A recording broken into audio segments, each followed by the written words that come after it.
أحييكم أحييكم وبالأشواق ناتيكم.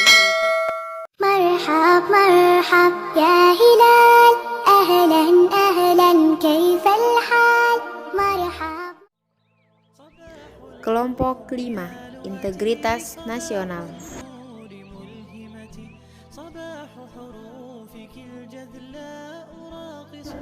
Materi yang akan kami bahas: yang pertama, definisi integrasi nasional; yang kedua, faktor pendorong dan pendukung; yang ketiga, pentingnya integrasi nasional bagi bangsa Indonesia; yang keempat, proses integrasi nasional di Indonesia; yang kelima, ancaman integrasi nasional dan cara mengatasinya; yang keenam, contoh integrasi nasional dalam kehidupan berbangsa dan bernegara.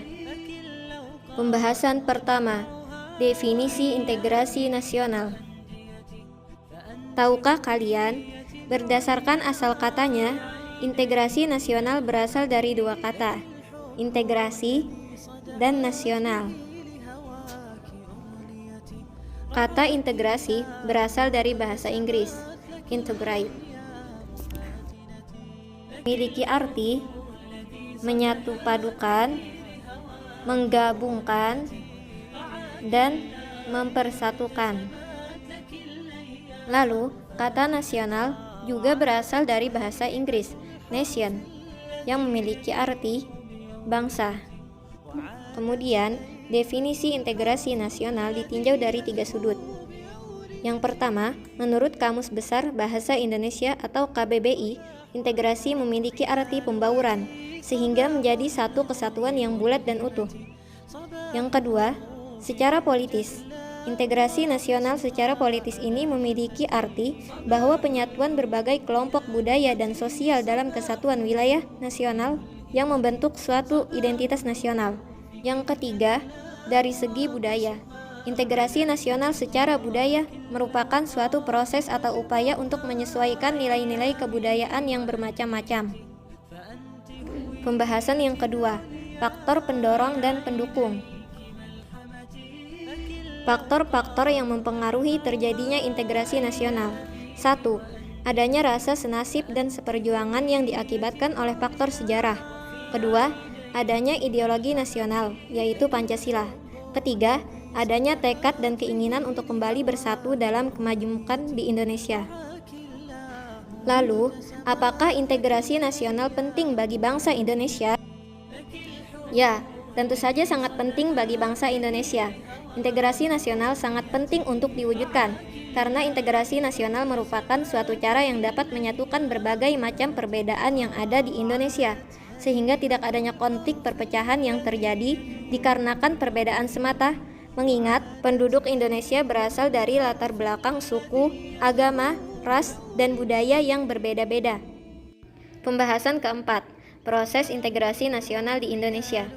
Untuk mencapai integrasi nasional, dibutuhkan suatu proses yang matang, agar kelak keintegrasian tersebut tidak terpecah belah oleh berbagai ancaman, gangguan, dan hambatan yang datangnya berasal dari dalam ataupun luar negeri.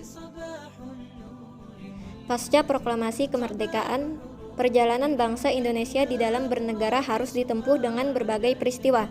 Berbagai cobaan yang mengguncang keutuhan bangsa juga pernah dialami oleh bangsa Indonesia. Ancaman dan bahaya terhadap suatu negara yang tengah membangun keutuhan bangsa harus bisa dihadapi.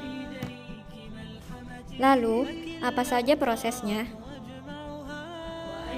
Modal awal integrasi nasional adalah adanya rasa senasib dan sepenanggungan yang dimiliki oleh bangsa Indonesia karena adanya penjajahan yang dilakukan oleh Belanda, Jepang, dan sekutu.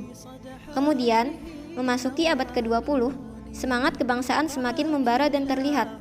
Semua itu dapat terlihat dari berbagai macam organisasi atau pergerakan dan menjadi salah satu titik awal kebangkitan nasional. Di antara berbagai macam organisasi itu adalah Budi Utomo, yang kedua, Serikat Dagang Islam atau yang sekarang dikenal dengan Serikat Islam.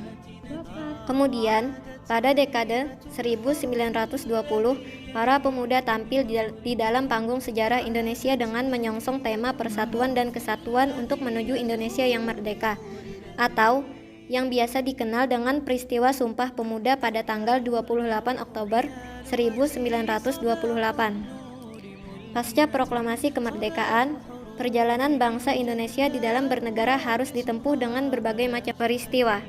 Karena pasca kemerdekaan Indonesia, kondisi negara masih belum stabil.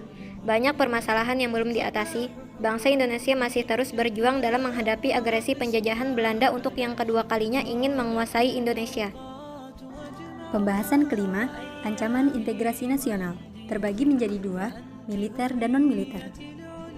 Ancaman militer dapat berupa 1. Agresi militer 2. Pelanggaran wilayah 3. Pemberontakan bersenjata 4. Sabotase 5. Aksi teror bersenjata dan yang terakhir, ancaman keamanan laut dan udara. Strategi dalam mengatasi ancaman militer. Yang pertama, strategi pertahanan dan keamanan bangsa telah diatur dalam UUD Negara Republik Indonesia tahun 1945 pasal 30 ayat 1-5. Yang kedua, pertahanan dan keamanan negara merupakan tanggung jawab warga negara Indonesia, bukan hanya pihak yang berwajib.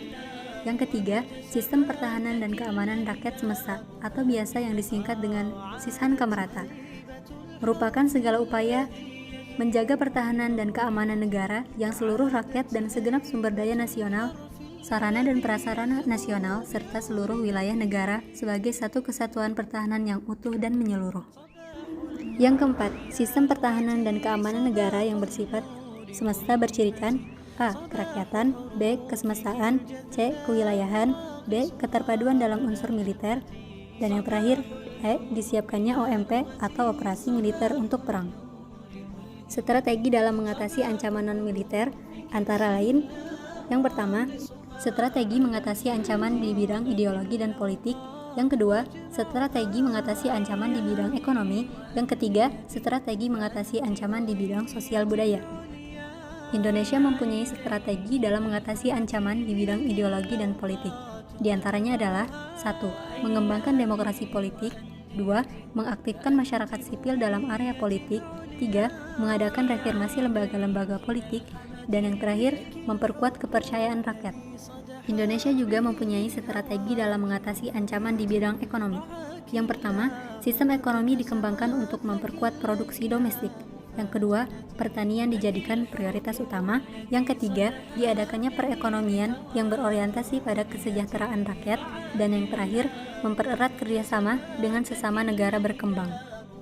Yang terakhir, strategi dalam mengatasi ancaman di bidang sosial budaya. Yang pertama, berusaha memelihara keseimbangan dan keselarasan fundamental.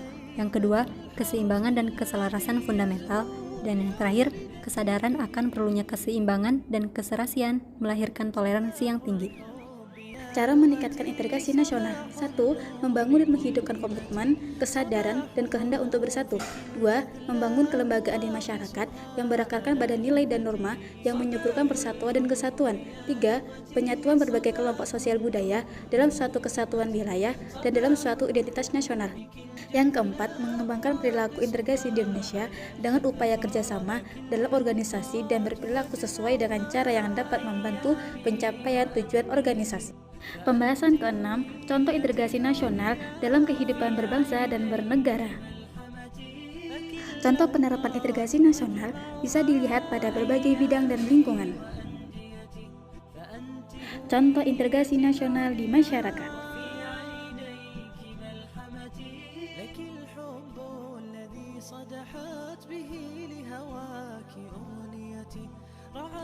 Contoh integrasi nasional di sekolah.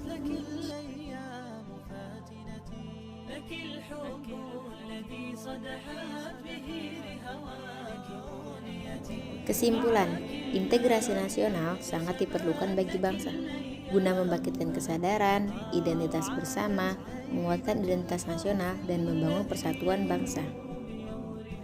Sekian dari kelompok kami. Jazakunallahu khairan ala husnil istima' wal intibah. Assalamualaikum warahmatullahi wabarakatuh.